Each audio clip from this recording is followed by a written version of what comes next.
Abra, por favor, sua Bíblia em João capítulo 13. Veja um versículo muito especial no final do capítulo 13 de João. João 13, 33 e 34. Veja o que diz esse verso.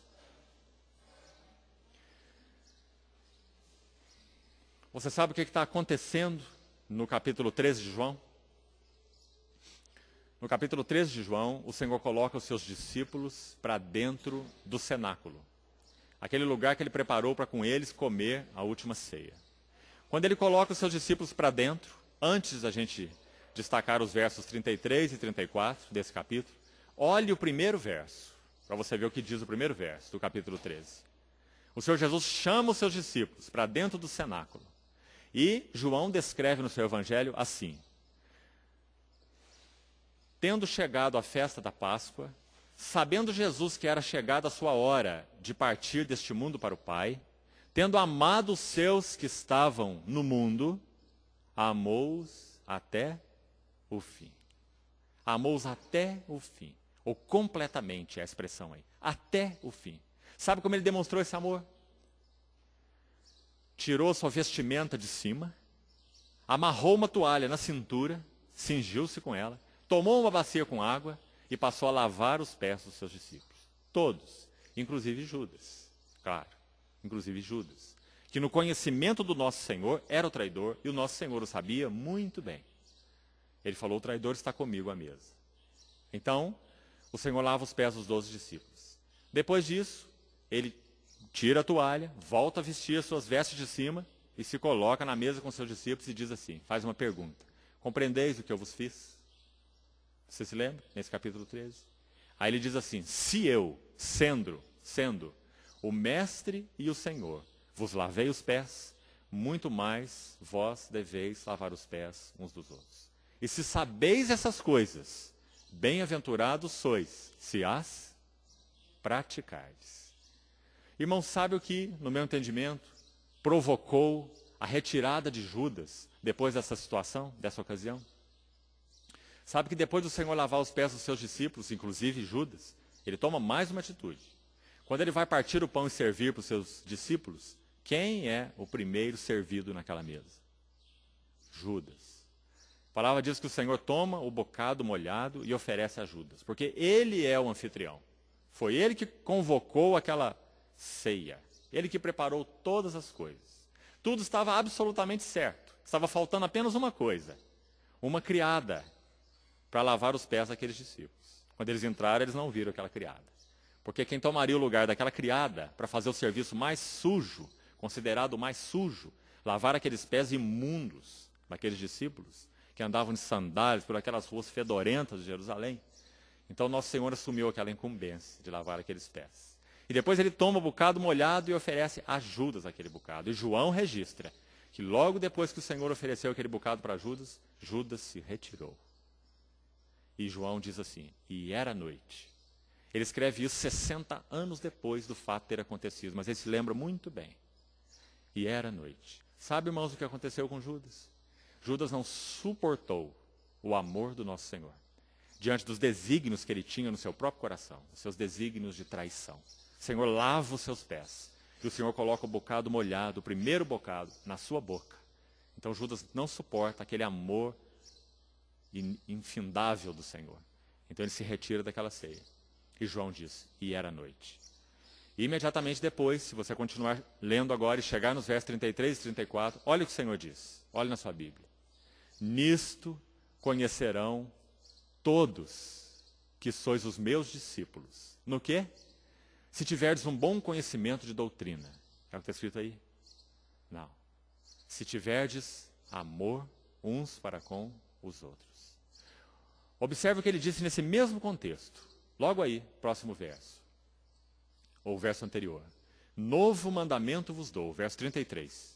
Novo mandamento vos dou. Qual é esse novo mandamento? Que vos ameis uns aos outros como eu vos amei. Você percebeu por que esse mandamento é novo? Presta atenção aí. Você pode dizer assim, mas esse mandamento já existia na lei. Por que o Senhor está dizendo novo mandamento? Não, ele não existia na lei. Quando o Senhor Jesus enunciou aqueles 2 mandamentos nos quais toda a lei se resumia, qual eram os 2?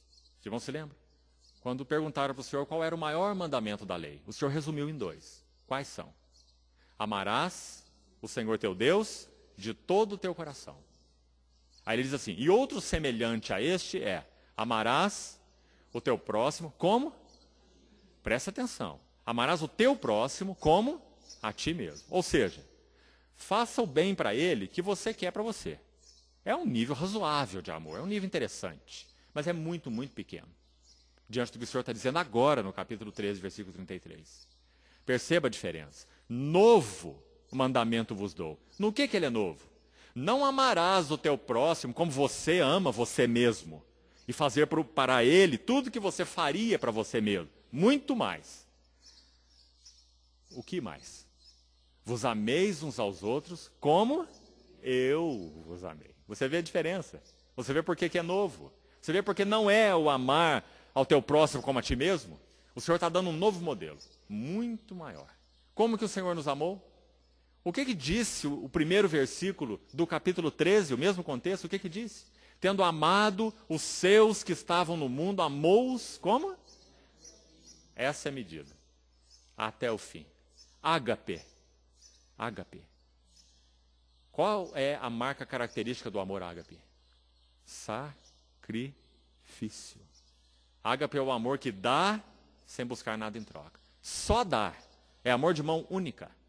Irmão, nós não conhecemos esse tipo de amor senão em Cristo. Esse amor não pode ser em nós aperfeiçoado senão permanecermos em Cristo. Porque é uma qualidade de amor que nós não possuímos. Que tem que ser formado em nós pela nossa habitação e relação com Deus em Cristo Jesus. Essa qualidade de amor, ele é inalcançável. Ágape.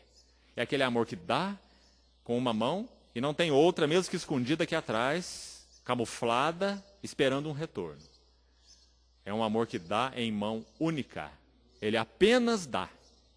Cristo amou ágape, a igreja, e a si mesmo se entregou por ela, para que a santificasse, tendo-a purificado por meio da lavagem de água pela palavra, para apresentar a si mesmo uma igreja gloriosa. Essa é a qualidade de amor. Ágape, ele dá, impossível a nós. É o amor de Deus que é em nós formado, na medida em que nós permanecemos no seu amor. Foi isso que ele nos ensinou em João 15. Habitai em mim e eu habitarei em vós. Se habitardes em mim e as minhas palavras habitarem em vós, pedireis o que quiserdes e vos será feito. E ele dá mais um passo lá em João 15. Ele diz assim, permanecei no meu amor. Irmãos, essa é a qualidade de amor que Paulo descreve aí em Efésios 3. Conhecer o amor de Cristo que excede todo entendimento. Então agora nós vamos dar um passo além nesse assunto do amai-vos uns aos outros.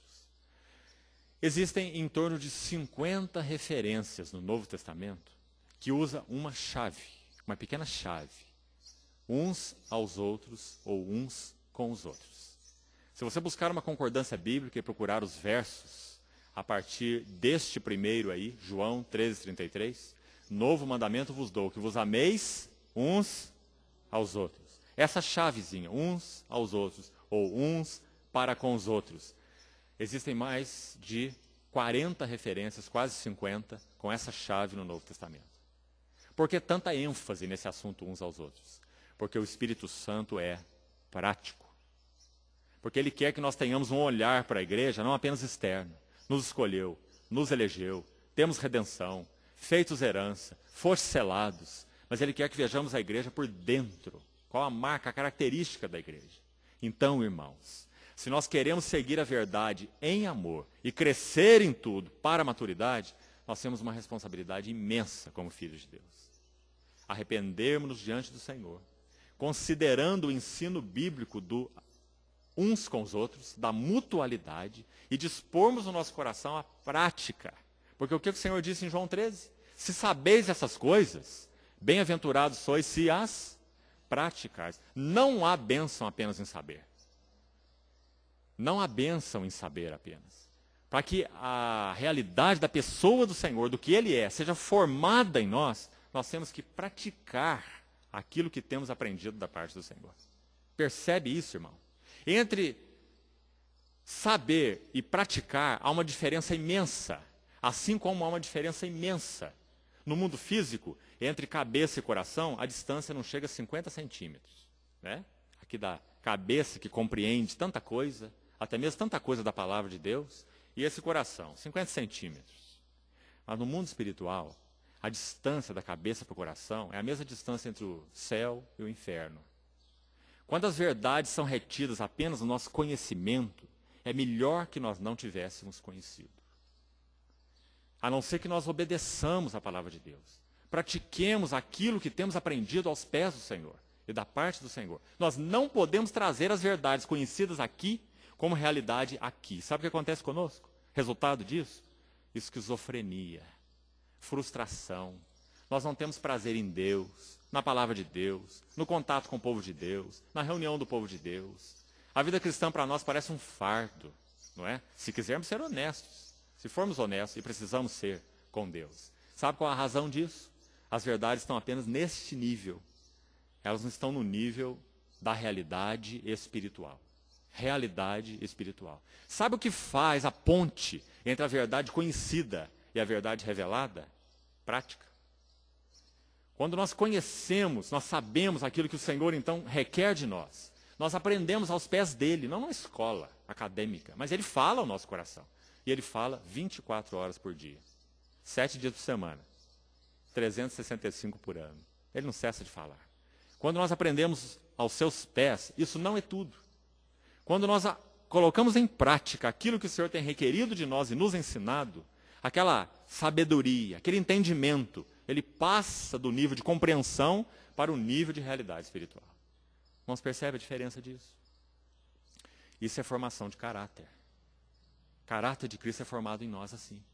Então, irmãos, nós precisamos reconhecer, seriamente como igreja, nós não temos tido prazer em Deus, nós não temos avançado com Deus mais rapidamente do que poderíamos, porque nós temos nos contentado com verdades em nível intelectual. De muitas maneiras, creio eu, a igreja de Deus tem sido um povo acadêmico, preocupado com conhecimento, entendimento, livros, teologias. Não que isso não seja bom, contribua, mas precisamos ter um cuidado imenso, imenso. Lembre-se disso. No mundo espiritual, a distância entre cabeça e coração é a distância entre o céu e o inferno. Se nós não nos dispusermos a praticar o que temos aprendido aos pés do Senhor, não há formação do caráter de Cristo em nós. Humildade, mansidão, como nós falamos ontem. Humildade não é uma virtude que você ora, pede ao Senhor e ela cai do céu para você. Humildade é praticada. Quando a sua vida é tocada e a sua intenção é agir contra a humildade, você tem duas opções. Ou você age contra a humildade, de acordo com a arrogância, com a soberba, com a vingança, com a reação, com a justificativa, com a acusação, com transferência. Ah, mas eu fiz isso porque ele fez isso. Eu fui provocado. Não é? Essa é uma opção que você tem. A outra opção é você praticar a humildade. Você tem duas opções, sempre vai ter. Você tem escolha, porque o Espírito de Deus restaurou a escolha dentro de você. Você vai optar. Em cada momento você vai optar. Se você quer praticar humildade, praticar mansidão, praticar o suportar uns aos outros, ou se você quer revidar, retrair, transferir, acusar e etc.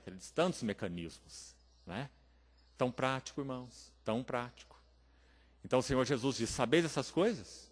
Bem-aventurados sois, se as praticardes. Porque é nisto que conhecerão todos que sois os meus discípulos. Não porque vocês têm uma doutrina muito boa, uma escola de teologia, mas porque tendes amor uns para com os outros. Então, se nós avançarmos um pouquinho mais nesse ensino, eu quero fazer isso com mais um texto só.